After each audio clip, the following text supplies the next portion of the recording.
Let's talk about the preseason opener, and one name that's already generating conversation among Steelers fans, Broderick Jones.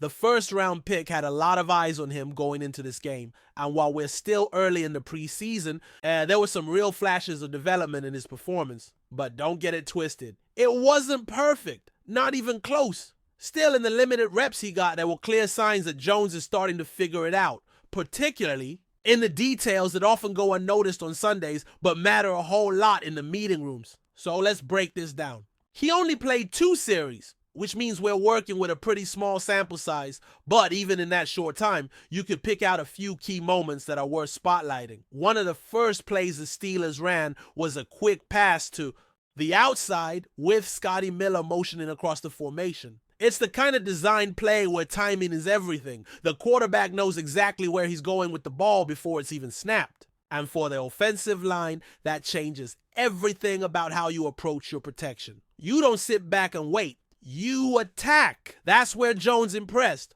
On this rep, instead of performing a traditional drop step into his pass set, that backward kick step that most tackles are trained to initiate when the ball is snapped, he anchors quickly, then fires forward. That's crucial, because when the ball's coming out hot to the outside, the last thing you want is a defensive end getting their hand in a passing lane. If Jones had given up any ground or even just hesitated, Hines Allen could have gotten in there and disrupted a throw. Instead, Jones identifies the situation, adjusts his technique, and makes the aggressive move to shut it down. That's a detail. A small, easy-to-miss part of the game that says a lot about where he is mentally.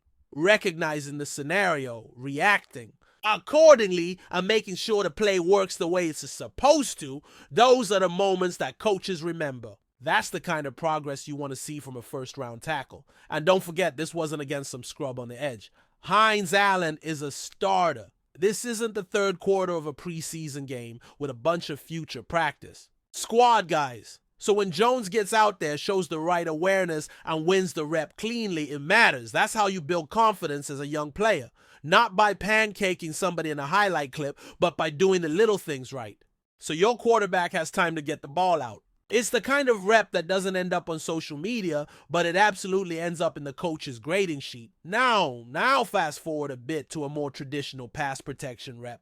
This time, the quarterback's not getting rid of the ball. Immediately, the play develops and Jones is on an island against Hines Allen once again. And here's where we really start to see some of that technical improvement. Watch the hands. One of the most important things for an offensive tackle, and something scouts harp on constantly, is getting your hands on the defender first. If the edge rusher wins the hand battle, you're already behind. But if you win it, you control the tempo of the rep. Jones does just that.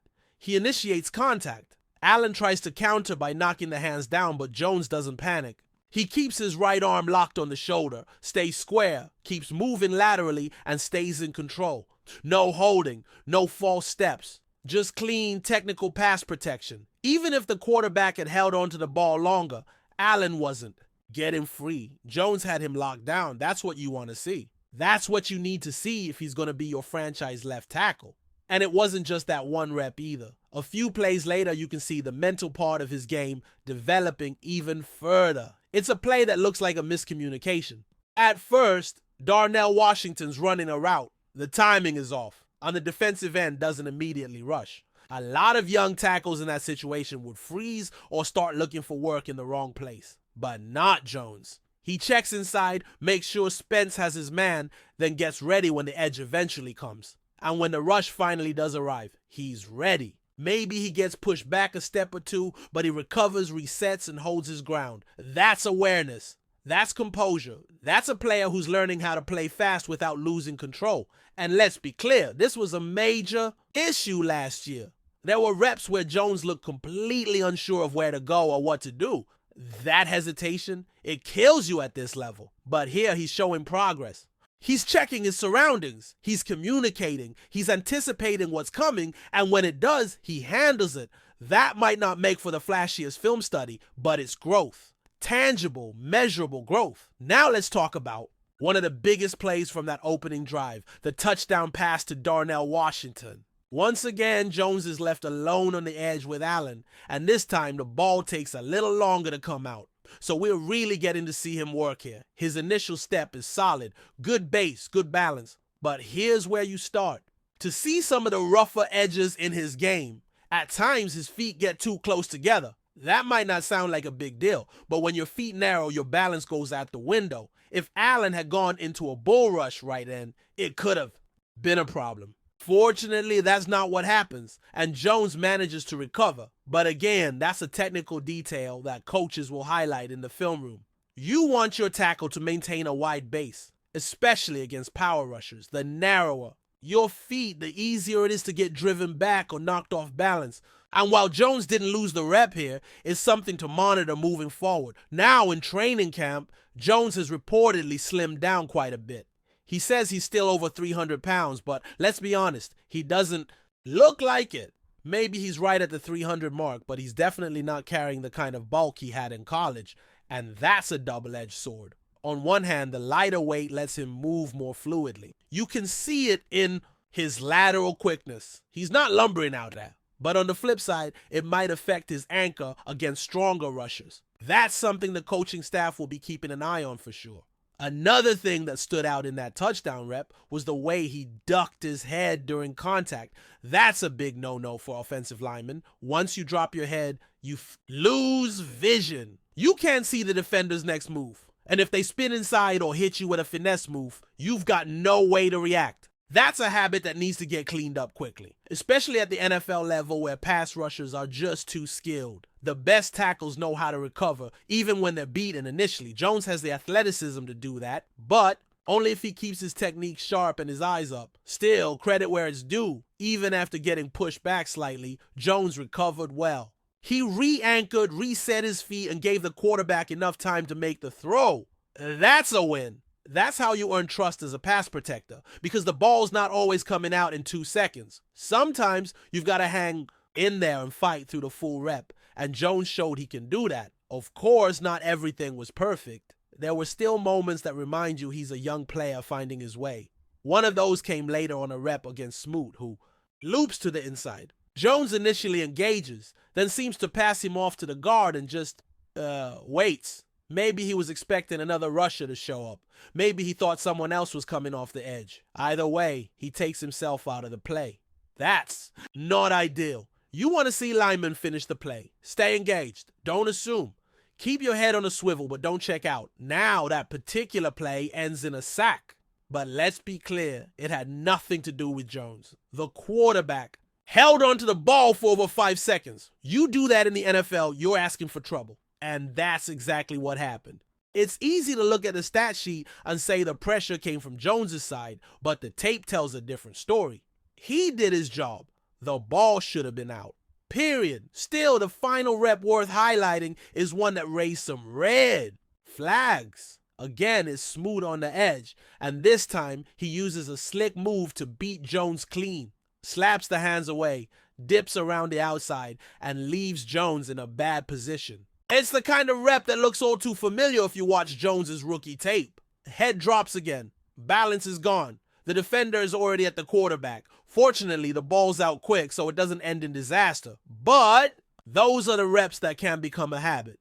Because in the regular season, that's a sack, or worse, a strip sack. You want to see growth. You want to see technical refinement. And for the most part, you are seeing that with Broderick Jones. But the job's not done. The coaching staff knows it. The player knows it. And as the preseason continues, those little technical slip-ups have to get cleaned up.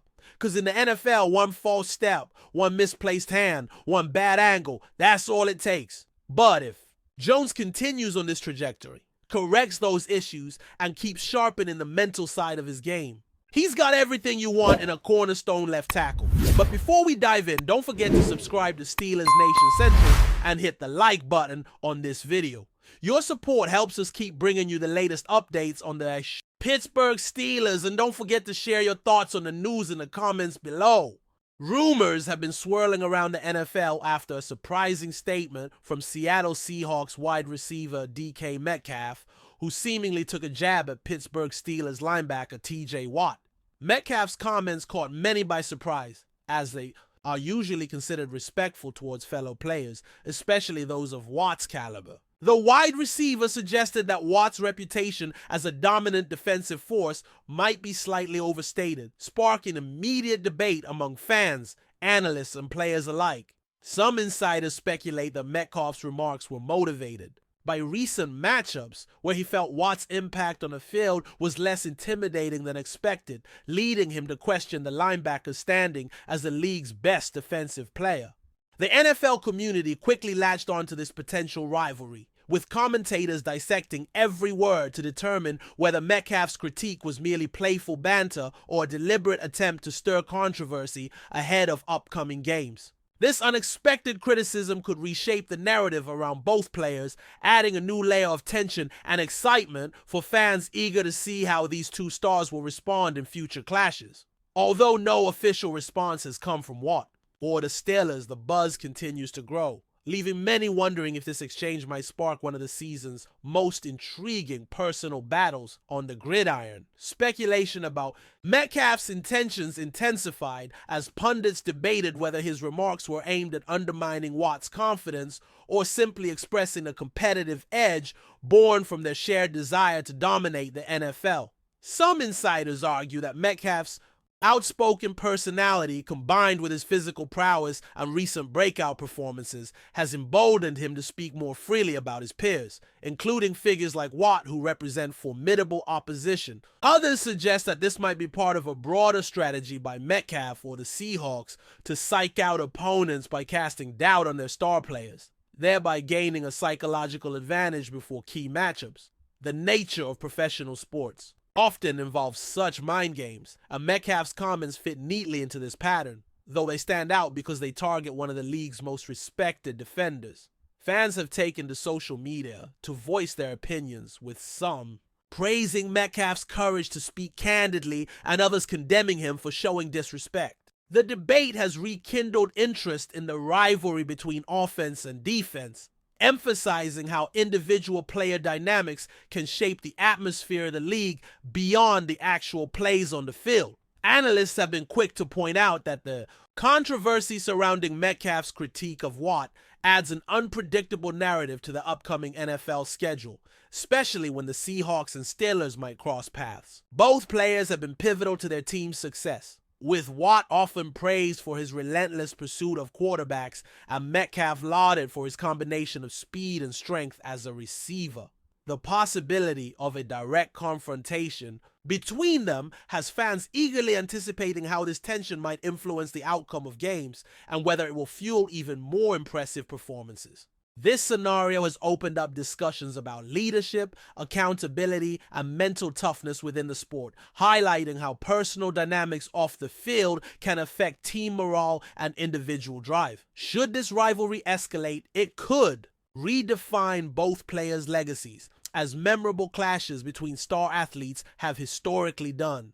Moreover, coaches and team management may feel pressure to address the situation to maintain focus and unity, preventing any distractions from derailing season goals. This evolving story promises to be a focal point for sports media and enthusiasts alike as the NFL season progresses. The nature of Metcalf's criticism has also sparked conversations about respect and rivalry in professional football, raising questions about where the line should be drawn between competitive banter and outright disrespect. While trash talk is not uncommon in the NFL, public comments like those made by Metcalf about a peer of Watt's stature tend to attract heightened attention, given both players' prominence in the league. Some experts warn that such remarks could backfire if they galvanize Watt and the Steelers to respond with increased intensity and determination. Conversely, others argue that Metcalf's comments reflect a natural part of the sports culture, where players push each other to excel by challenging reputations and reputations alone. This discourse adds depth to the ongoing narrative surrounding player interactions and the psychological aspects of football.